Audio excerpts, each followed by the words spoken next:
Today we will be talking about Mathematics 7, Quarter 1, Week 8. Competencies illustrates the different subsets of real numbers, arranges real numbers in increasing or decreasing order in a number line. Objectives define and illustrate the subsets of real numbers, arrange the numbers in increasing and decreasing order, and demonstrate patience in arranging real numbers in number line in increasing and decreasing order. And topic to be discussed, subsets of real numbers. So we have this concept map. This concept map shows the subsets of real numbers. There are two subsets. We have the rational and the irrational numbers. Under rational numbers, we have the integers and the non-integers. Now, let's focus first in the integers. We have the negative numbers or the negative integers, and we also have the whole numbers, which includes 0 and the positive numbers. Let's go to non-integers. Non-integers comprises percent, fractions, and decimals. Now, let's be specific with decimals. Decimals under rational numbers are only terminating decimals and also non-terminating decimals but repeating. And if ever it is non-terminating decimals and non-repeating, it is now under irrational numbers. Now, let's review the subsets of real numbers. So, we have first the natural numbers. So,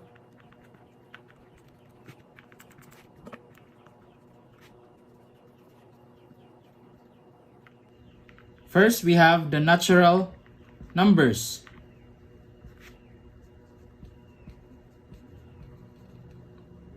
Or sometimes called as the counting numbers. So to remember this one easily, when we count, we don't start with 0. We always start with 1. So when we count the number of books, we start with 1, 2, 3, 4, 5, and so on and so forth. So, counting numbers or natural numbers starts with 1, 2, 3, and so on and so forth. Next, we have the whole numbers.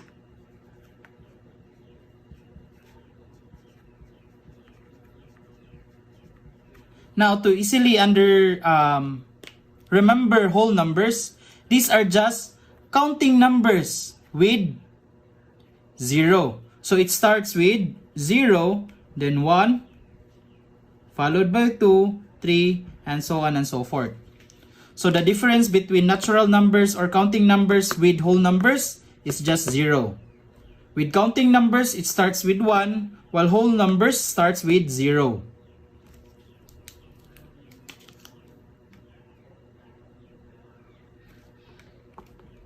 Can we have like 3.5? No, those are not whole numbers.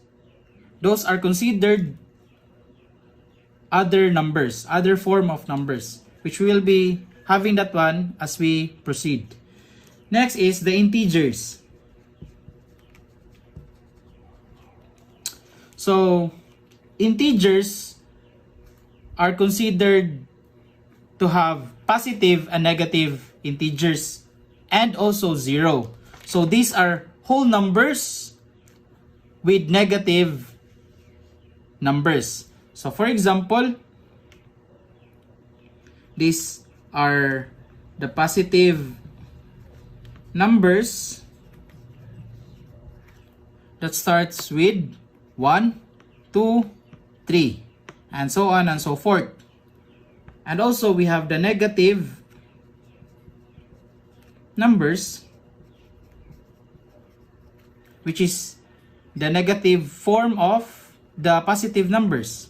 So we have negative 1, negative 2, negative 3, and so on and so forth. And under integers, we have also 0. So when we write integers in the number line, we have 0, and then on the right, we have the positive numbers, and on the left side, we have the negative numbers. Okay? Now, next of integers are the fractions and decimals. So when we have fractions,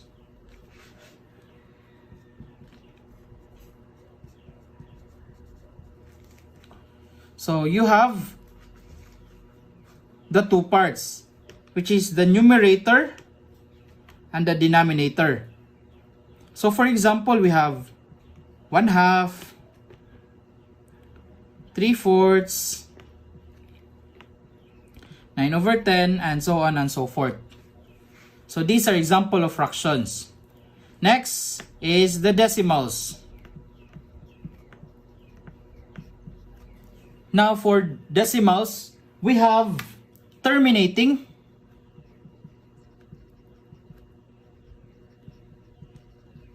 when we say terminating, so the decimal part stops or ends. For example, we have 0.25 or 0.5. So when you convert, you can convert this decimal to fractions or vice versa. So for example, 0.25, that's 1/4. How about 0.5? That's 1/2. Now, we have also decimals that are non-terminating.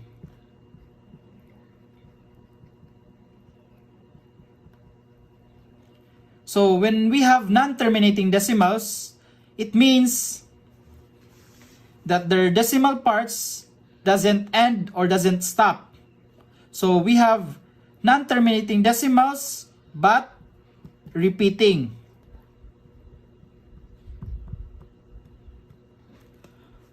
Non-terminating decimals but repeating. So if we have decimals that doesn't stop or is infinite, but you can see that the numbers are just repeating, then it is under real numbers. So example, we have 0.33333 and so on and so forth. Then that is an example of non-terminating but repeating. So you can also have 0.6 with line above. So when we have this symbol, it means that number 6 is repeating. Or you can have 0.132, and so on and so forth. As you can see, the numbers 132 is repeating. Then that is considered non-terminating but repeating decimals. So these examples of real numbers, natural numbers, counting numbers, whole numbers, integers, fractions, decimals are under rational numbers, which is also under real numbers.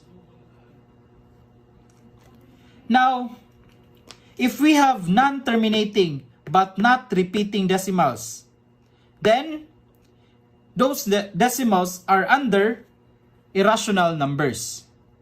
So let's erase this one.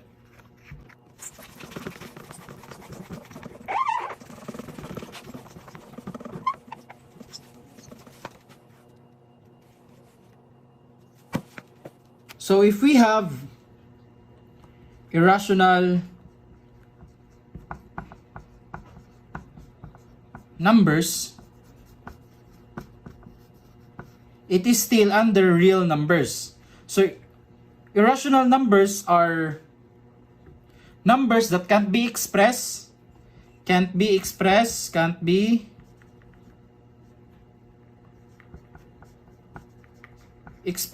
into fractions. So examples of these numbers are decimals that are non-terminating,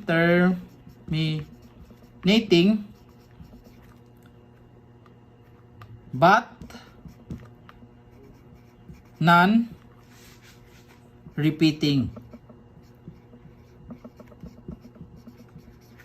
So, decimals that are non-terminating but non-repeating also, 0.157344756, and so on and so forth. As you can see, you have an ellipsis here. If we have an ellipsis, it means it is non-terminating. Now, as you can see, the numbers are also non-repeating. So, we have the numbers that are non-repeating here. And also, some examples of irrational numbers, pi, and the Euler's number. We can also have other examples like radicals that are not perfect, or perfect square or perfect cubes. Example, we have square root of 5, square root of 10, square root of 3, and so on and so forth. So these are examples of irrational numbers which is under real numbers. Now that you have reviewed the subsets of real numbers, then you're ready to arrange the numbers in ascending or descending orders. So if we have this number line,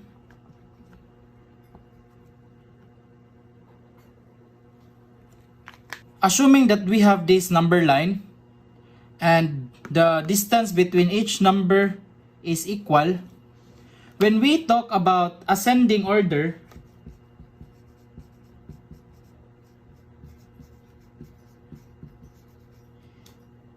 it means that the numbers are increasing. So when we have an increasing order, then that number comes from left and then going to the right. So for example, we have -3, 0, 2, 4, 5, and so on and so forth. We have an ascending order in this example. Now when we have descending order,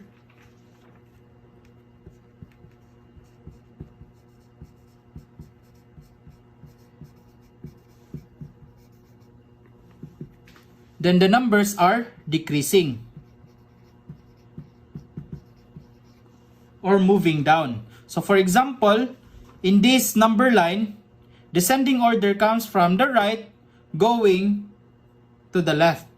Example, we have, this one is for ascending order, and now for descending order, we have 3, 2, 1, 0, -1, -2, and so on and so forth. So again, let's clear this thing. Ascending order means increasing. Descending order means decreasing. So to remember this one, we have D means decreasing. Okay? So descending means decreasing. So it means ascending means increasing. Now, let's locate the following numbers in the number line, and also let's identify these real numbers. Is it counting numbers? We will label it as Cn. Wn if it's whole numbers. I if it's integer, positive integer, 0, or a negative integer. Next, we will also label Rn if it's a rational number, and then Ir if it's an irrational IN, I mean, irrational number. So, let's start with number 1. Number 1 is 0. 0 is located here. Number 1 is here. Next, 0 is a whole number, an integer, and a rational number. So next, number 2, negative 2.6. Negative 2.6 is located on this side. We have negative 1, negative 2, and negative 3. That's between negative 2 and negative 3. If this is the middle part, then it is located beyond that part. So we have negative 2.6 on this area. That's number 2. Number 1 is here. Negative 2.6 is a decimal. And we don't have that one here, but it can be written as rational numbers. So we will just write Rn, rational numbers.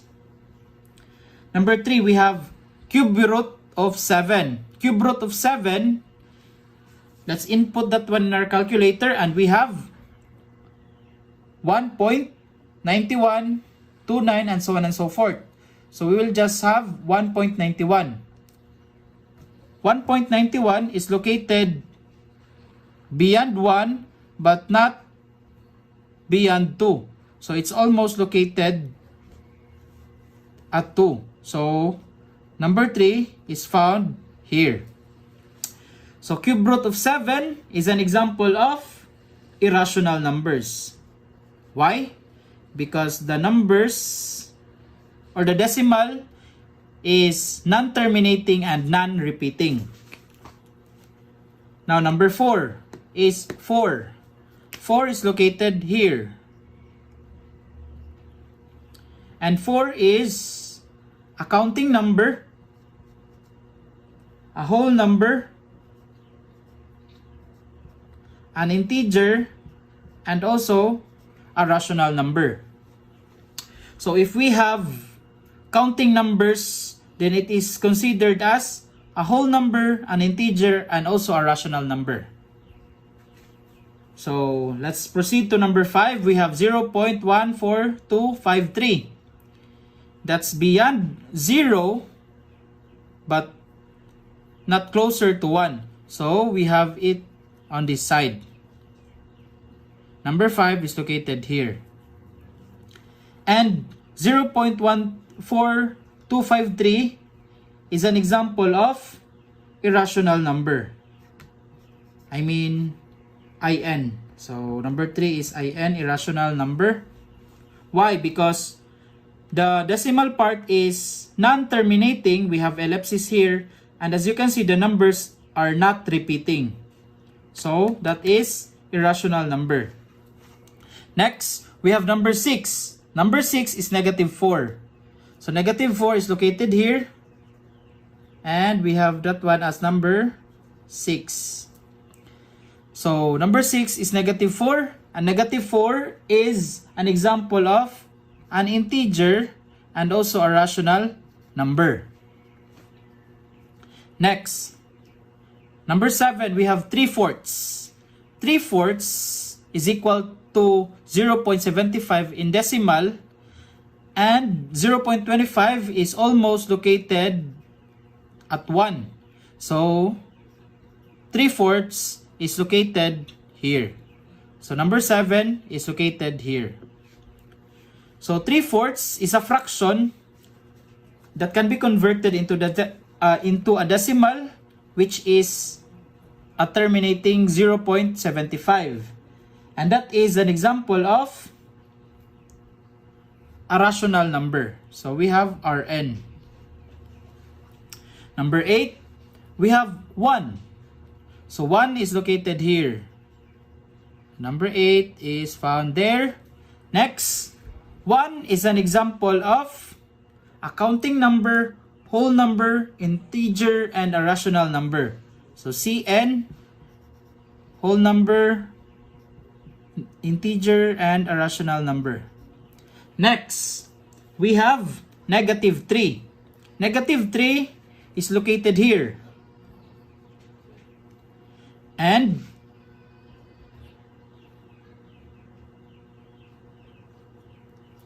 that's number 9. And negative 3 is an example of an integer. And is also a rational number. Now let's have number 10. Number 10 is negative 20 over 4. Negative 20 over 4 can be reduced or can be in simplest form, that is equal to negative 5. So how did I get negative 5? Negative 20 divided by 4, which is equal to negative 5. And negative 5 is found on this point. We have negative 5. Now, negative 5 is an integer and also a rational number. Let's proceed to number 11. Number 11 is 3 and 3/4. That is read as 3 and 3/4. 3 and 3/4 is found beyond 3 but not beyond 4. So, it's closer to 4. So we have here number 11. 3 and 3/4 is an example of a rational number. Number 12, we have 3. So 3 is found here, and that's number 12. 3 is a counting number, whole number, integer, and also a rational number. Next, number 13, we have 5 over 2. 5 divided by 2 is 2.5. 2.5 is located between 2 and 3. So here, we have number 13, 2.5. 2.5 is a decimal and that is considered as rational number. Next, number 14. We have 0 divided by 6. Any fraction with the numerator as 0, except when the denominator is 0, then that number, or that is equal to 0. Just like 0 over 6, or 0 over 10, 0 over 1 million, that is equal to 0. And as we all know, 0 is a whole number, integer, and also a rational number. So number 14 is also found at 0. Number 15, we have pi. Now, to get the value of pi, just input that one in your calculator, press shift, and this part here, and you will get 3.141592 and so on and so forth. So we will have 3.14. 3.14 is a decimal that is located beyond 3 but is far to 4. So that is just a little closer to 3. So 3.14 is located here, and that is number 15. Pi is a decimal, but the numbers are not terminating and also not repeating. So it is considered as irrational number. Irrational number, IN. That's all for grade 7 mathematics first quarter. I hope you've learned a lot in my video tutorials. Now, let's call it a day and goodbye.